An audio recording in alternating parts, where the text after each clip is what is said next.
It is finally football season. Week 1 is coming up. Jordan, we have a special guest with us today. Barstool's own, the very talented John Rich. Thank you for joining us, sir. Thanks, guys. Thanks for having me. So, Brett, before we get started, and John, just to clear the air, I was going to say this before we got on. Yes, sir.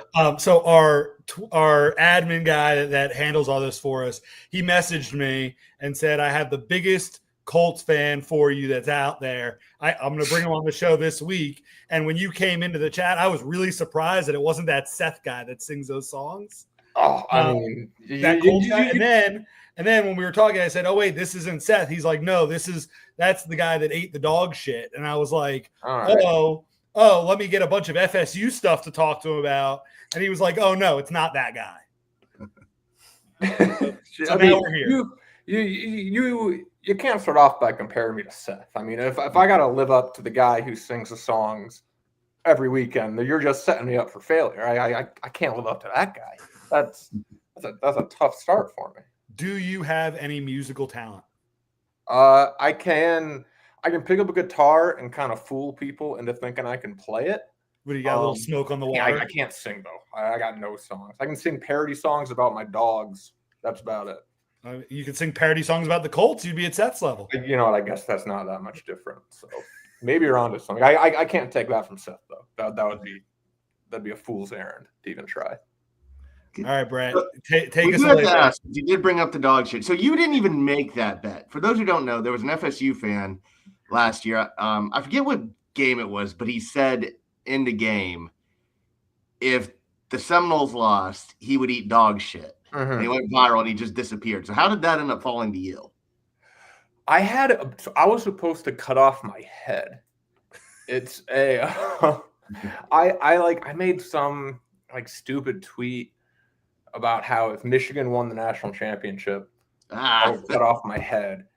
And so I always kind of had people eating at me for not living, obviously I'm not going to cut off my head, but that was a thing.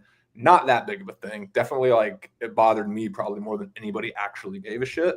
But I was like, oh, well, fuck it. I'll settle up this one guy's bet. And I don't know. I didn't think it was that big of a deal, to be honest. It's pretty easy. John, I'm glad that you didn't cut off your head. Mm-hmm. Yeah, I'm a Michigan fan, so I'm glad you know what? I'm all for following up on bets, but I think that might be a little extreme.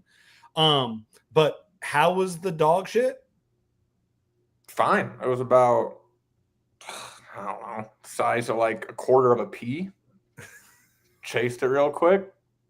What'd you chase it with? Didn't really affect me at all. What'd you chase it with? That's a good question. It might have been beer or alcohol. You got to sterilize it, right? Alcohol before, put it in the mouth, alcohol really quick after. Yeah. Oh, yeah. Needed some alcohol for that. I like it. Right. Football season, talking about dog shit. Yeah, football season, talking about dog shit. So before we get into the game, got to ask, how involved are you with fantasy football? Because Jordan and I just had a 16-team draft, and you don't know struggles until you do a league that has 16 teams. Yeah, Jesus, that's brutal. And I'm sitting at the 1 spot, so I had to wait till 33 to pick again. It was a long wait. Jeez, that's crazy. I'm in as involved as an average football fan. I'm in 2 leagues every year. Actually, only 1 this year, which I kind of like. But I'm usually in 2 leagues every year. So I'm about as involved as anyone. I don't do any podcasts or anything like that. But I like my squad this year. I'm in a 12-team league with some other people at Barstool. I got Jonathan Taylor for the first time, Colts guy. Pretty excited about that. But yeah, that's about the extent of it. Who's your favorite sleeper this year? My favorite sleeper. So I don't know if he's a sleeper. I mean, the obvious one, I picked up that Krosky Merritt guy on Washington. You saw they put out their depth chart today. He's their 4th running back. Yeah, no. I was told he goes by Bill and everyone loves him, so he's actually going to be a fucking star. I have that on great authority from Twitter. Okay. So that was your obvious one, and who's your other one? See, we're as much sleepers, and I kind of chickened out on going for him. I really wished I was in a spot to get either Chase Brown or Bucky Irving. I hated that I took higher rated running backs over them. And I feel like that's going to like really fucking kill me. But I was like the 9th pick in a 12-team draft, and it just felt like too much for reach. So those are two that if they end up being good, I want to be really pissed at myself. Yeah, it's one of those you're a little too early to pick him, but he will never come back to you. Yeah, exactly. Though that's why you probably ended up in a perfect spot for it. Yeah. No, well, Bucky Irving was a key. We do a keeper league, so one of the people in the league. So then, yeah. What I would like to brag about, since we're talking about Bucky Irving, I'm in one. Let's just call it a large pot is what we'll call this fantasy league. And I inherited the team from somebody last year. And the one keeper I got to bring over was Bucky Irving as a last round pick. Damn. So I went into this season with Bucky Irving slotted into my 16th round slot. Damn. You know who else early? Just one more fancy thing.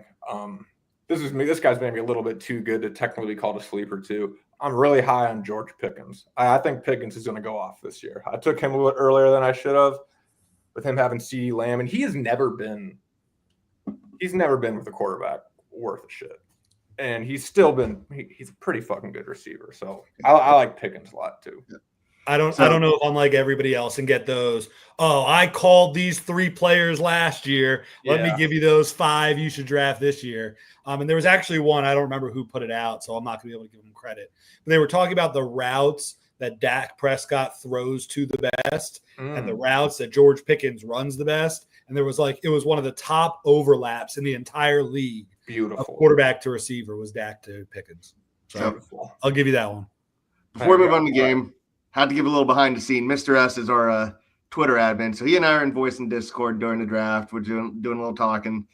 And he has this big speech lined up because it's later in the draft. And he's like, I'm going to be in a championship. I'm drafting for the championship. Has this whole speech lined up, preparing to draft Brandon Ayuk. And he gets taken right before his pick. So mid-speech, he gets drafted. And he's just like, God damn it. And it was one of the funniest things I've ever seen live, just because he was so sure of himself. He was bragging in voice. And it completely ruined his moment right there, because he's like, well, now I have no idea what to do. That was, what year was that? That was this year. That was with him being on IR. He had a Brandon Ayuk speech ready for this year? Yep, because he wanted to draft him for later in the season. All right. You could tell that he was passionate about this one. Okay. And I want to put this in perspective for you, Brett. Can you tell him how much it costs to be in this league that he was giving a victory speech for Brandon Ayuk that he didn't get? $0. It is a free league. Yep. Had that. It's almost better. It's all passion. It's all from the heart for the love of the game. Absolutely. I found out it was a free league the hard way when I won last year and asked what we were. So now's when everybody Venmos me what they owe, right? No, yeah. I do the thing. Nope. You know what? I know these guys that are in my league. I'm collecting at the end of the year. I'm not getting money from all my buddies in the beginning of September and holding on to it till the middle of February. Like, come on. I don't think at the end of the year. I don't think I've paid at the beginning of a year in like 10 years. Yeah. No. So, yep, as our buddy Green Machine says, Colts Dolphins. John, you're joining us because you are a Colts fan. Yep. Now, this just shows how the NFL, the windows open and close so quickly. It was not that long ago, from an outsider's perspective. I'm looking at the Colts. You hire Chris Ballard as the GM. He comes in, he starts doing, from the outside, looking very well. Good drafts early on. It was not that long ago. I was saying, Colts get a quarterback because Andrew Luck had retired. Colts get a quarterback. They're in a good situation. Look now. So you went through Phillip Rivers for a year. Went through Matt Ryan for a year. Anthony Richardson didn't work out. This is something, the common thing with Anthony Richardson is he's one of those guys you say Josh Allen's going to get a lot of people fired because everybody thinks they can make Josh Allen, not realizing that he's one in a million. I hear your colleague at Barstool is now a Big Cat, might be a Daniel Jones truther or believer. I forget what the exact terms were. Do you agree with that? And how do you feel about the Colts? Because like I said, it just feels like there's talent. Some of the talent just hasn't taken that next step. So it just feels like one or two lucky rolls and you're 10, 11, maybe 12-win team, one bad roll, and you're drafting in the top 5. Yeah, I mean, with the Colts, it's been all about the quarterback, obviously, for the last however many years. The Colts, for pretty much, I'm not saying my whole life, but pretty much since Peyton Manning, even with Andrew Luck a little bit, they've kind of been the same team aside from the quarterback. Like a pretty solid core players, decent enough defense, like had a shitty offensive line recently, but kind of decent enough receivers. And it always seems like they're just like the quarterback away, right? Which is why we did the Phillip Rivers and then Carson Wentz and then What's Carson Wentz too? and Carson Wentz, which was like the worst year of my fucking life. I cannot stand him. So which is why we did the Phillip Rivers, Carson Wentz, Matt Wentz, and Matt Ryan. And then I don't know.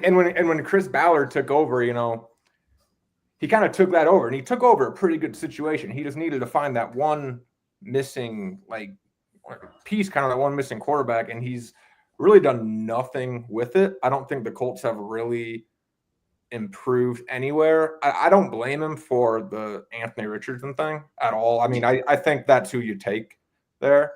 And I mean, he's crazy. And I'm a gambler. I kind of wish they went with Anthony Richardson this year, just because one, he's fucking thrilling to watch. You never know if he's going to make like a top 5 athletic play you've seen in your entire life, like across any sports, or kill like a baby in the 3rd row, like trying to throw a 5-yard out pass. That's crazy.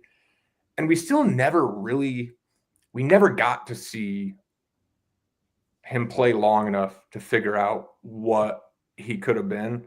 I don't know if that even would have been possible though, because he keeps getting hurt. Like selfishly, I kind of wish they would have taken Anthony Richardson and just gone like full blown, like run the option, run him into the ground and just see if he can survive, which obviously he probably wouldn't have. He probably would have been injured week 2. He'd be out for the season. But that was the way he could have been successful if he wasn't so injury prone. So now we're in a spot we've pretty much given up on him, which is fair. I know some people have really strong opinions about it. I don't think it was really like a great decision to make either way. Daniel Jones, better fit for the offense. I think he's going to give our receivers more opportunities to make plays. He's not going to make as stupid of decisions. It's kind of insane that Daniel Jones is being painted as this like stabilizing presence, like compared to Anthony Richardson. That's fucking ridiculous. I don't even remember what your original question was. I just kind of went off on a Colts tangent, but basically, if you agree with Big Cat or Danny Dimes truther. No. If I'm being honest, no, I fucking don't. I'll be hopeful if he starts playing well. I'll be all aboard the Danny Dimes train, but I'd be lying if I told you I was like fired up about Daniel Jones being our quarterback. And I'm sure we're going to get to Daniel Jones, and we'll get to the game, Daniel Jones, and stuff like that. But do you think we were talking about Anthony Richardson, and you were talking about how you think he has some talent and some tools. You see guys like Geno Smith and guys like Sam Darnold, albeit they were Jets quarterbacks, that go other places and are successful. Do you think Anthony Richardson's the type of guy that if he sits for a year, maybe 2 years, can end up somewhere where he's playing successful? Or do you think that experiment's kind of done?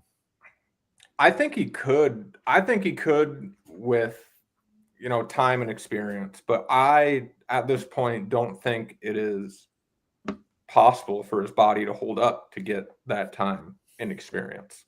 So that's kind of where I'm at with him. Like, I do think he has the talent.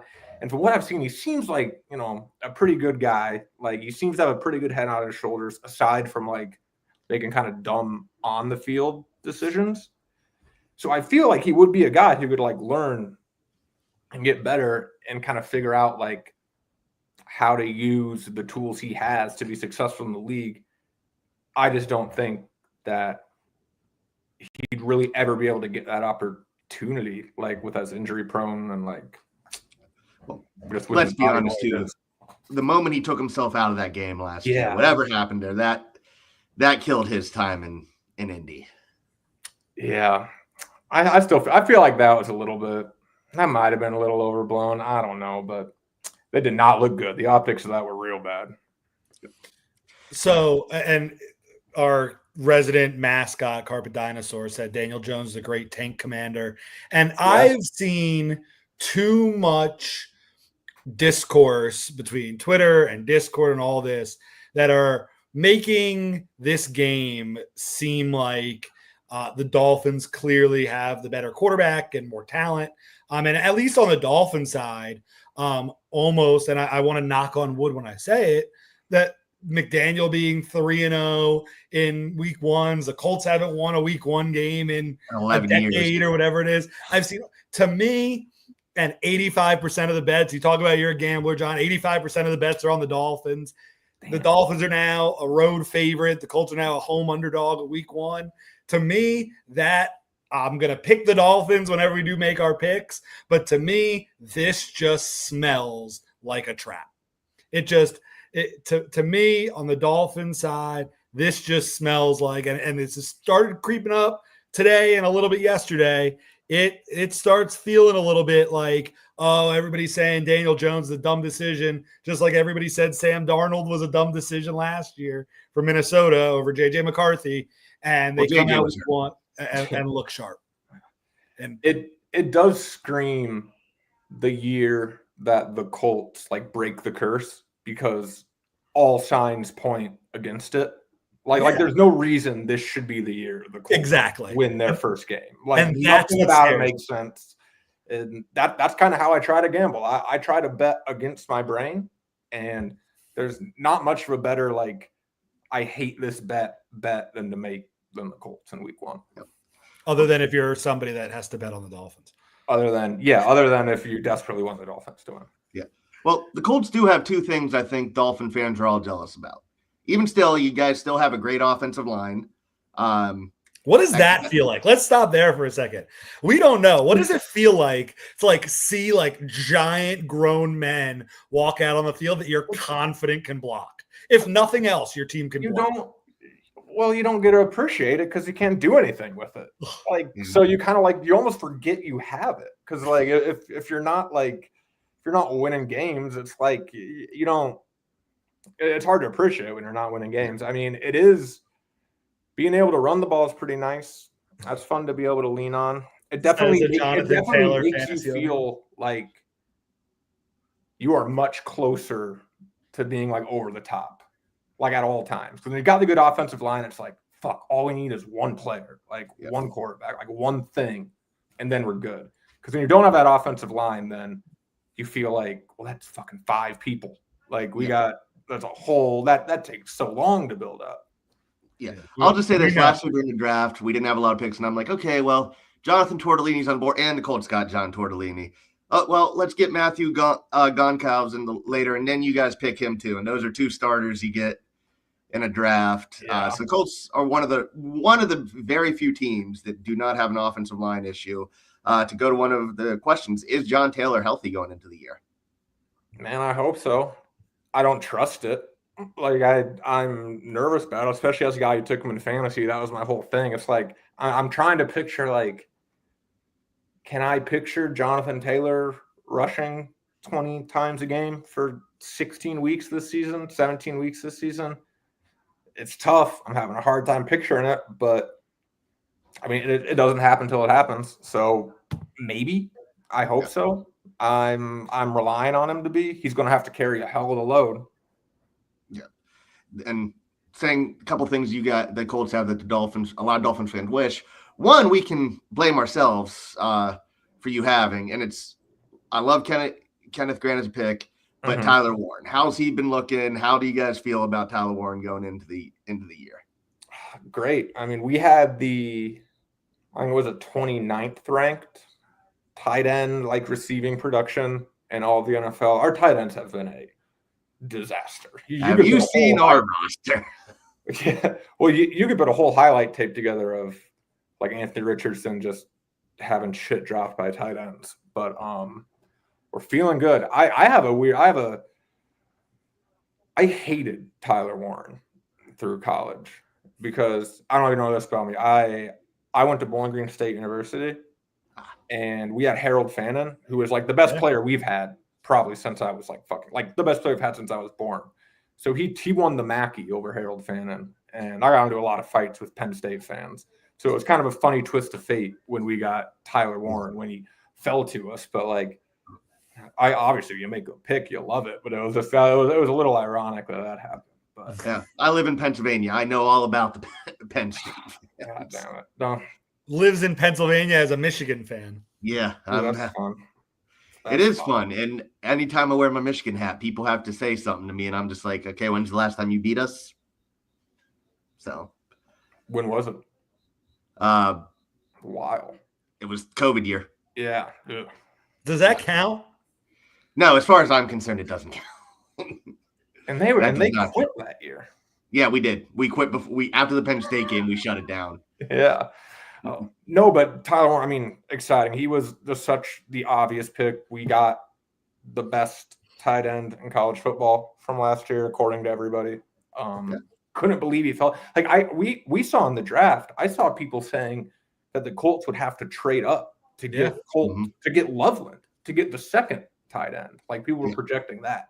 So the fact that Tyler Warren fell back to us without even having to trade was crazy. Yeah. The only criticism I have, having watched him in college, is I don't think people realize Penn State had nobody else in the receiving game.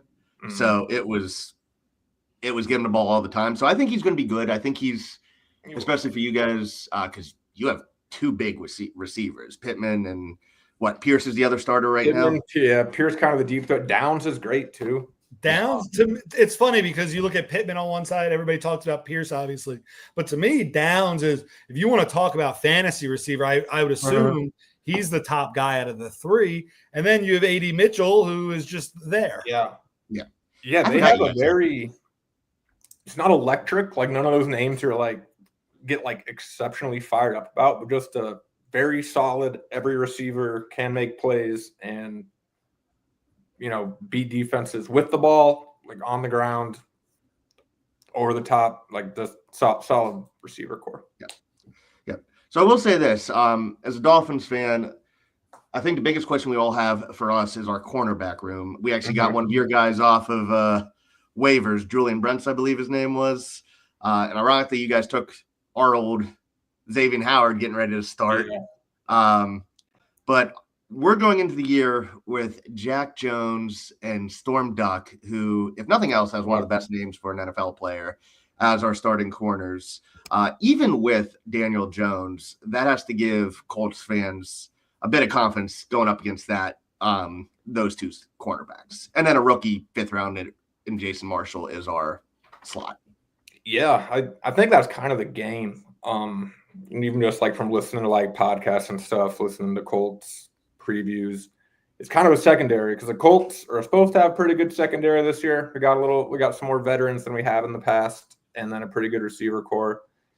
And then obviously we're going up against fucking Tyreek and Waddle. That's going to be a big matchup. And then how much better are our receivers than your defensive backs, and can Daniel Jones get them the ball?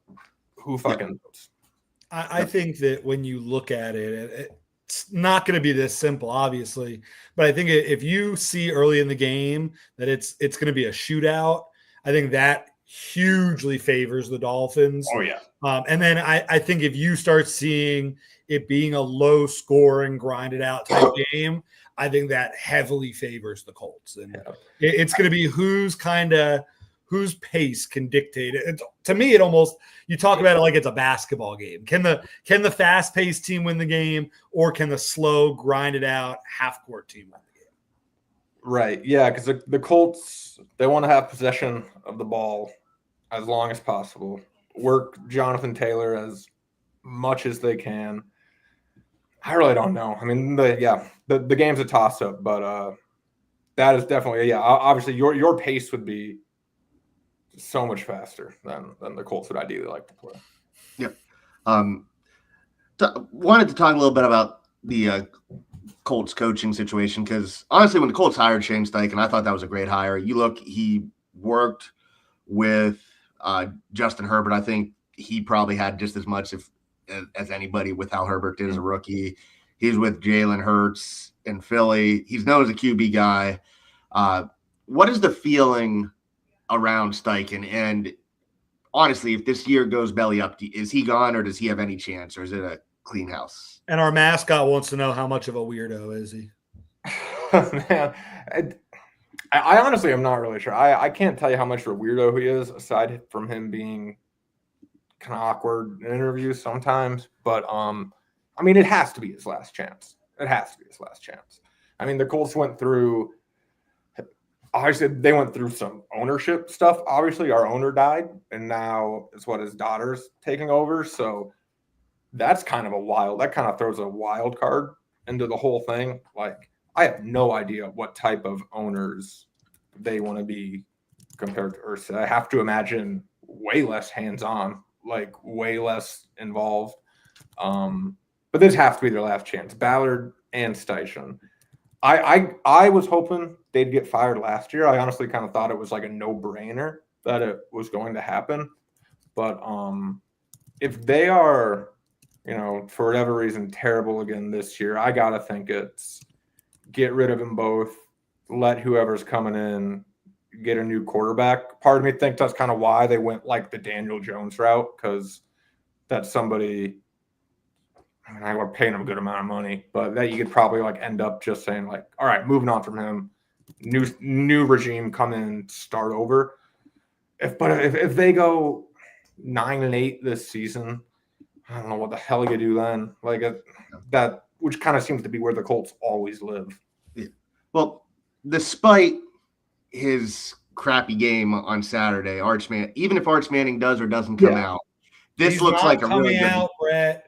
Yeah, he's probably not coming out. I told you before episode 1, I said I will not entertain any Arch Manning draft talk on this show because he's not coming out. His grandfather stayed till his senior year of college. Both of his uncles stayed till their senior year of college. He's staying till his senior year of college. Either way, the point what if the Colts got the first pick? He wants to go play where Peyton did. And what if the Saints get the number 1 pick, which they probably will, and he wants to go play with their Yeah, no one cares about the Saints. Archie wasn't even good on the Saints. He wasn't even a good quarterback. He wants to follow me. Yeah.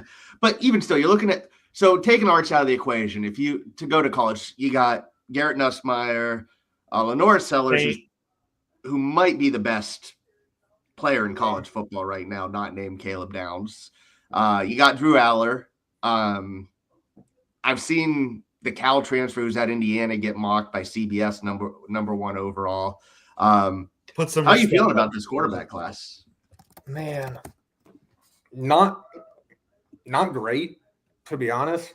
Like, again, just like kind of trying to picture is Lenora Sellers going to lead the Colts to the Super Bowl? Gun to my head, I'd say no fucking chance. But again, the gun to your head, you might as well have Anthony Richardson in another first-round pick. Yeah, that's true. I don't know if it's necessarily going to be this quarterback class that gives us that like fucking Patrick Mahomes who's going to like take our team to the next level for the next 10 years. But they could get somebody I think good enough to be Trent Dilfer, and the Colts can put kind of a solid team around him. I mean, I kind of think that's the Colts' future. I mean, maybe they luck into Archie Manning, and he's that guy. I can't see anybody else, though, right now in college, unless I'm, like, blanking on somebody that I can really picture being, like, the savior. Yeah. This has been brought up a couple times. Does this mean anything to you? Boom. What's that? Does that mean anything to you? I don't know. Have you seen the boom thing? I don't think I have. Neither have I. I can't give any I feel like anything. I don't know what it is, so I can't give much to that. We just get asked stuff that we don't know the meaning behind. We just throw it up there and see if it sticks. Yeah, you just nod and play along. Yep, basically. But everybody has a Sunday tradition for game day. So what is your Sunday going to look like this week, and how much beer are you going to have before the game? Oh, man. I'm probably look on Sunday, I'm going to try to be a little productive. I'm going to wake up. I'm going to go to the gym. I'm going to get myself feeling a little good. I'm going to write my Sunday blog. I write a blog every Sunday. I'll kind of fire that up as the games are starting. And I'm going to watch the Colts on one TV and then Red Zone on the other TV. And I've been kind of joking that I'm going to retire. I'm not actually going to do this. I like saying I'm going to do this. I'm going to retire from watching, or I'm going to refuse to watch below 500 Daniel Jones. Mm-hmm. So if Daniel Jones is 500 or above 500, I'm all in on the Colts. If not, they're probably not getting the big TV. So that I guess that's kind of my tradition. That's kind of how I'm going into this season. Yeah. There's too much. But I want to know. Daniel Jones is going to suck. There's too much good football going on for me to. So we're going to do Jordan, we've been given the link. If you could pull that up and then share it, we'll do a live. I don't know if I trust clicking that link. It's from the Colts. Our producer, can you message it to me? Because I can't click that. But I do want to know, John, because I want to know if you're like me. Are you going to drink more beers if the Colts are winning or if the Colts are losing? It would be winning. It would definitely be winning. Okay. Yeah. Jordan, I just sent it to you. I don't know. It's usually not. I don't get too emotionally like that with the Colts. I got a pretty good. If the Colts are pissing me off, I just shut it off. It's like, nope. Like, you're out of my mind. I'm going to move on to something else. I've always been decent with that. So it would probably be more of like a celebratory thing. How do you turn it off? I don't know. You just put it out of your mind and pretend they don't exist. I'm not really sure how. Maybe that just means I'm not like as dedicated of a fan as other people. They can't hurt you if you don't think about them. Yeah. I'm a big, like, just once I realize I'm not having fun, it's like, why am I doing this? Like, and then you stop. So I don't know if I'm going to get sound on this. God, I pray there's nothing bad on here because I have not watched it yet. Brett, give me slurs. Watch out. Tell me very quickly if the sound doesn't work, but here we go. Got it. Okay. All right, good morning. Morning. All right, there's 5 captains. You guys voted on them, took the top 5 vote getters, all right, for the captains this year. So the 2025 captains, this first guy is a 7-time captain. He's been a staple here for a long time, DeForest Buckner. All right, next guy up, a 6-time captain here for us, Zaire Franklin. All right, next guy, this guy's a I'm going to stop it there for a second. I just want to say one thing and I'll finish the video. This seems like a tactic that like an elementary school teacher will give the class so they're not clapping and like it's one noise that everybody makes and then we're quiet again and keep going. They definitely did not do that naturally. Yeah. That's not something that the Colts just naturally started to do because of good vibes. That is something they were told to do. All right, let's hear the rest of their captain. 6-time captain, a first-time captain for the Colts. All right, Daniel Jones. All right, a 4. I want to go back for a second. Watch Daniel Jones. He didn't give himself an boom there. Watch him right here. Daniel Jones. He's not. He gave a light cap. He lifted his wrist a little. He definitely had a what is going on kind of vibe to him right there. Let's see. We're going to get him on slow-mo. Does he move the wrist? He moves the wrist. Oh, he did do it. Oh, he even does the up and down motion. Yeah, he gives a little boom. Okay. You can't boom. Right, a 4-time captain here, Kenny Moore. Boom. And the last guy, a 5-time captain, been a staple here for a long time, Quentin Nelson. Boom. You guys lead us, right? You're all right. Boom. Okay. Boom. That's boom. Honestly, that just reminds me of something Jim Harbaugh would do because he had the "Who's Got It Better Than Us." But Nobody. Jim Harbaugh is like crazy and psycho enough. So we can go back to our question and answer. Shane Steichen, weirdo. Definitely a weirdo. Well, when Jim Harbaugh does it, he's a fucking weirdo too. But like it works. They're both probably on the spectrum in some way. They're both fucking weirdos. But Jim Harbaugh's weirdo. Somehow, I mean, he's different than everyone else, but somehow he makes sense doing that. Yeah. If you want to look at, it's funny because you talk about types of coaches. and you have your Dan Campbells that are like the men break your knee. We can do that shit. Then you have like the weirdo mad scientist type guys, and I think that's the area that Mike McDaniel wants himself to go. Definitely. But there's the Cardinals coach was Wishnike in Philly, so that makes sense. But that's Nick Sirianni before they won a Super Bowl was looked at as a weirdo, and now he's a mad scientist who knows football. When Philly fans still want him fired. Everybody wanted him fired last year. Everybody thought he'd be fired wasn't he the favorite to get fired first coach to get fired going into the season? And they wanted him fired in the fourth quarter of the game against the Rams when Matthew Stafford in the snow was about to score to send him home.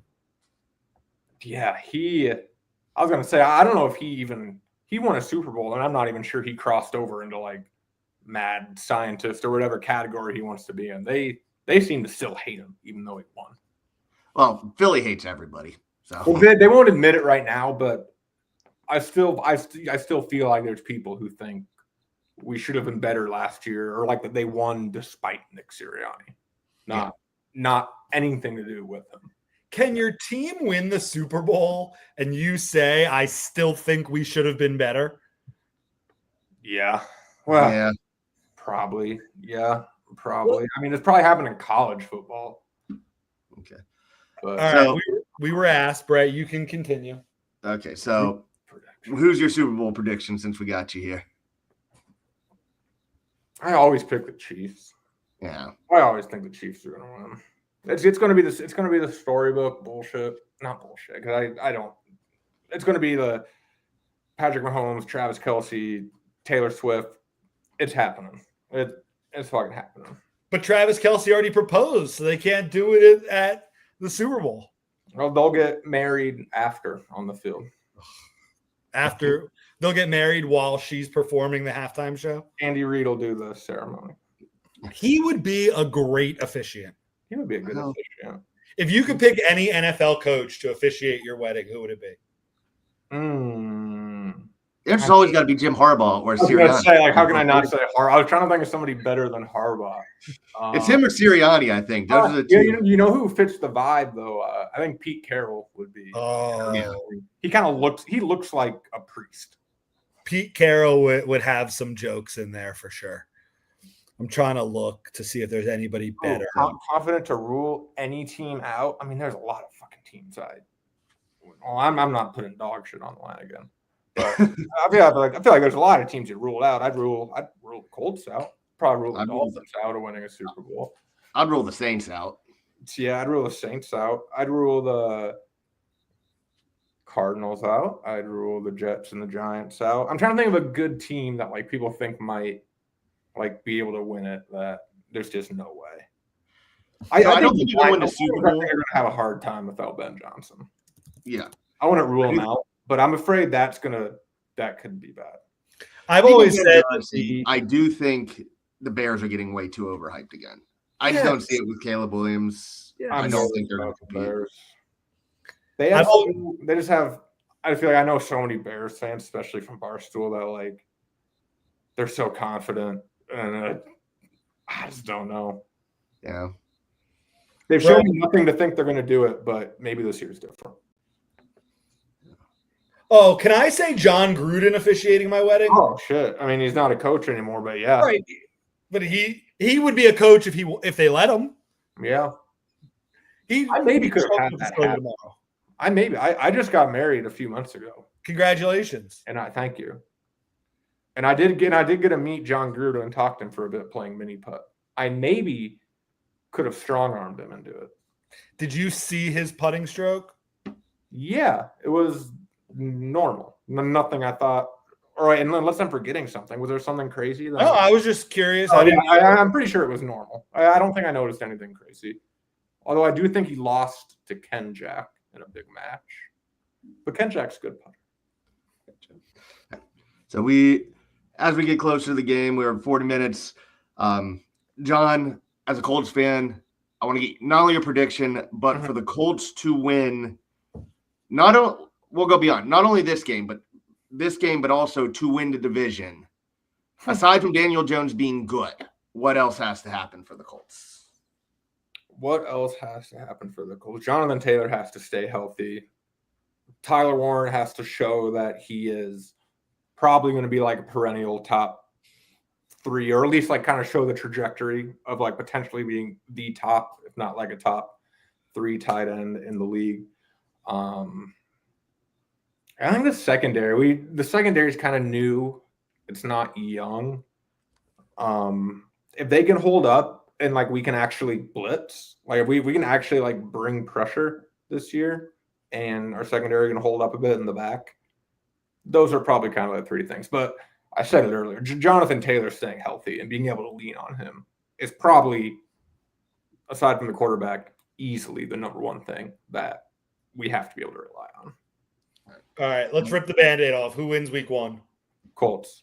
Score? I don't believe it's going to happen at all, which is why I think it's going to be the Colts. What score? I think it's going to be low. 19-15, something fucking stupid. Is that a scoregami? Maybe. It's going to be a dumb, low scoregami. Yeah. That's my prediction. I'm picking the Dolphins. I think it's going to be low scoring, 24-17. I actually think it's going to be kind of like the Chargers game last year, Jordan, where we're kind of nervous all game. Colts are going to be able to move the ball a little bit. Maybe we get a couple key stops, but it's going to be low, and then you're going to have Tua hit either Waddle or Hill for a long touchdown. We're going to get up, and then you're going to have Chop Robinson, Jalen Phillips, and Bradley Chubb going, and Zach Sealer going up against that offensive line.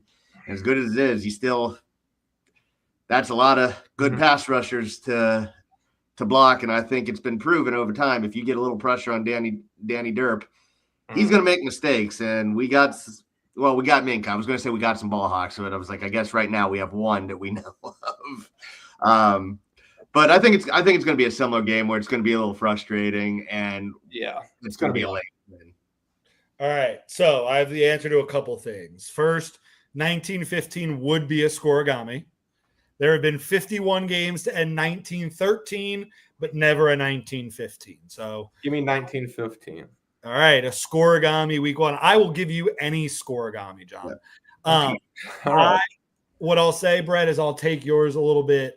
I think the Dolphins will score late in the game to take exactly a 2-point lead late in the game. And it's going to be a question of, can the Dolphins defense keep Daniel Jones out of a long field goal range? I'm going to say the answer is no. And I think the Colts win 22-21.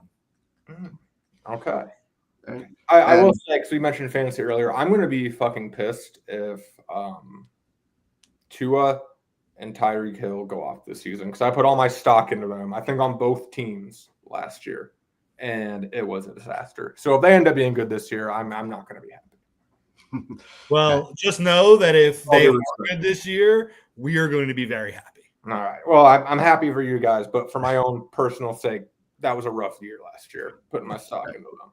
And before I let you go, since it is football season, this is a question Jordan always loved asking people last year, and I'm going to beat him to it. What is your wing flavor for game days? Buffalo. Be Buffalo for game days. I'll often go with like a restaurant's got like a good dry rub or like something different. I like a good dry rub, but Buffalo is like would be the standard.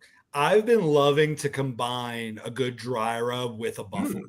Like I went somewhere recently that had lemon pepper, and I got the lemon pepper dry rub, and then I added the Buffalo myself after. Gave a nice little box shake. I like both those. I like both those a lot. I like lemon pepper a lot, but it's hard to find a good one. So maybe that's the key. Maybe that's the key right there, is combining it with something. Try it. Report back. I will. I got a restaurant right next to me that I'm going to do that with. I love it. Okay. All right. So everybody, thank you for joining us. John, thank you for joining us. Make sure if you're listening, you follow John on Twitter, X, whatever you want to call it, at JohnRichTV. And Brett, before we get off, John, I remember you mentioned your Sunday blog. Can you tell people how they can find that? Yeah, it's barstoolsports.com. It's called Dumping Them Out. It's completely random stuff. It'll be a lot about football, college football, NFL. during the football season. The way it happened was when I first started at Barstool, I started like writing blogs with like random dumb thoughts, and they kind of told me no one's going to click on that. So then as a response, I just put like 15 like GIFs of like girls with their tits out. I'm like, is this interesting enough? And then people started clicking on it. Crazy how that works, huh? Yeah. So that's the blog. So either come for the tits or come for the random NFL college football bullshit. Yeah. I got one last question I was supposed to ask you. It's about the Colts mascot. Do you have a comment on the Colts having the most inappropriate mascot in the league? Inappropriate. He's the best. He is the most. You're probably right. Inappropriate, but I like that. He's the most, I think, like aggressive.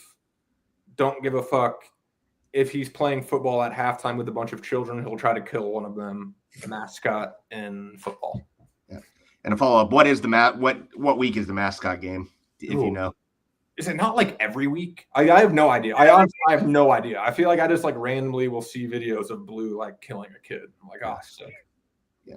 So, all right. Well, again, thank you, John, for your time. We will let you go, and we'll be in touch. See if we can get anything, and maybe get some gambling tips from you because I suck at gambling. Yeah, absolutely, man. Hit me up. This is fun. I'd come back on for whatever. Yes, man. Good luck this weekend, y'all. Thank you. You too, John. I appreciate it. Peace. Peace out.